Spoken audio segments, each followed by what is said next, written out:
with comedian David Boyle, and I'm Quinn Alcohol. Hey, baby. Yeah, I'm talking to you. It's hard to tell at the moment whether I'm mentally deteriorating or getting stronger, or becoming more powerful.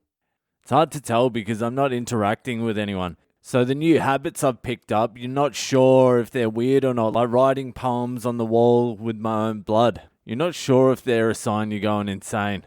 There's whispers coming through, they're going to throw us in level 4 lockdown over the weekend. One of my mates sent me a message saying level 4 in 3 days. This is coming directly from the government. This is an insider from the government. And I'm like, are you the same cunt that said you knew someone from the government last time? I'm like, who do you know in the government? He's like, I don't know someone, my brother does. I'm like, I know your brother, he's a fucking electrician. Who the fuck is he crossing in government? I don't even know what level 4 is. What is level 4? I feel like I'm already in self-imposed level 4. What more could they restrict me to? I don't even leave my room now. Going into the lounge room scares me. There's too much space, I get like agoraphobia. I feel like I'm going out into the fucking outback. The wide expanses of the outback going into the lounge room, so I just stick to the bedroom. Do any of you ever wonder if you'd do good in the hole?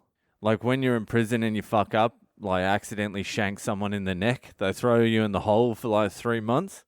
Do you ever think about how you would survive that? Like how you would go? I always thought I'd do fucking good. Solitary confinement doesn't scare me at all. For starters, who wants to be in the main population of the jail? What, with all the murderers and fucking rapists? No thank you. I'd rather just shank someone in the neck, steal his dinner roll, and go to solitary confinement for 9 months. I would come out floating. What else is there to do besides meditate and look after your rig? Just fucking tighten those hips up. I'd come out of solitary confinement, no fucking hips. I'd be Instagram ready after 9 months in the hole. I'd be like, it was 23 hours in the hole every single day. They would let you out for 1 hour sunlight and exercise. They would force me out. I was happy to do the 24. I guess you don't really know until you go there, but I'm pretty confident I would be fine in solitary confinement. Although I do want to get the fuck out of Melbourne. I want to get the fuck out of Australia, actually. Just the idea of not being able to leave this country is fucking starting to do my head in. I want to go to Thailand or Vietnam or something like that, cruise through there, pop over to India for a little while, go to the States, head to New York, do some gigs or some shit. There's a listener in the Bahamas at the moment. That looks fun. I want to go to Amsterdam. That's where I want to fucking go. Shout out to the listeners in Amsterdam, especially the Mullumbimby mad woman, Christy Kilcary.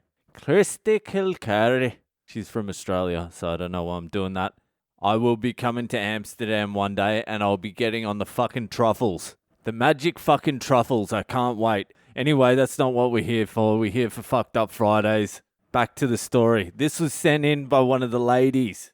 One of the ladies out there in California. She sent it in. She's like, this isn't a Fucked Up Friday story because I was sober. But it's a fucking good story, so I'm going to read it out. Okay, here we go. Thanks for the story. I was 19 and I was with my son's dad at the time before I got pregnant. Preggers! And he was the type of person that I think had a lot of karma coming his way and also made bad decisions. Are you saying you're one of his bad decisions? I was young and dumb. Anyway, we had driven down to LA for 420 to go sell some drugs to these UCLA students we met. And we sold them all kinds of shit, made a bunch of money, whatever. So we were on our way back home. We had 1 ounce of mushies left out of all the shit we bought down. And he gets the bright idea to stop in San Francisco and sell it at Haight. Haight Street is known for getting any kinds of drugs, and the police are obviously onto this.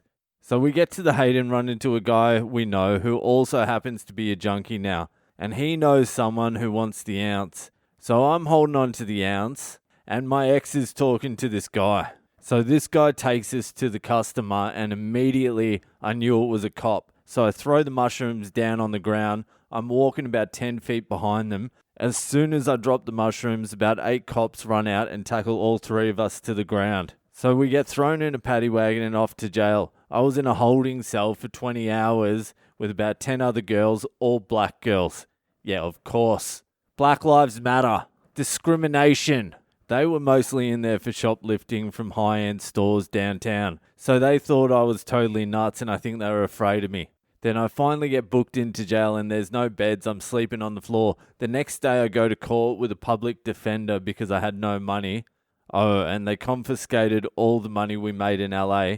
They ended up charging me with a noise violation and let me out.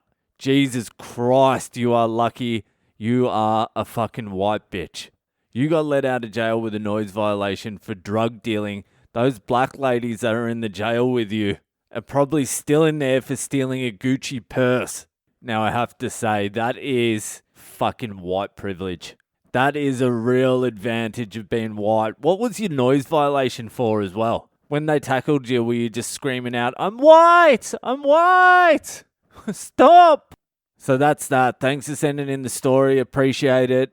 Enjoy your fucked up Friday. I don't know who's in isolation and who's not. If you're not, go out, fucking have a beer for Boyle. I'll be going into self-imposed stage 5 lockdown before they even announce stage 4. Anyway, enjoy your weekend. I'll see you the fuck later.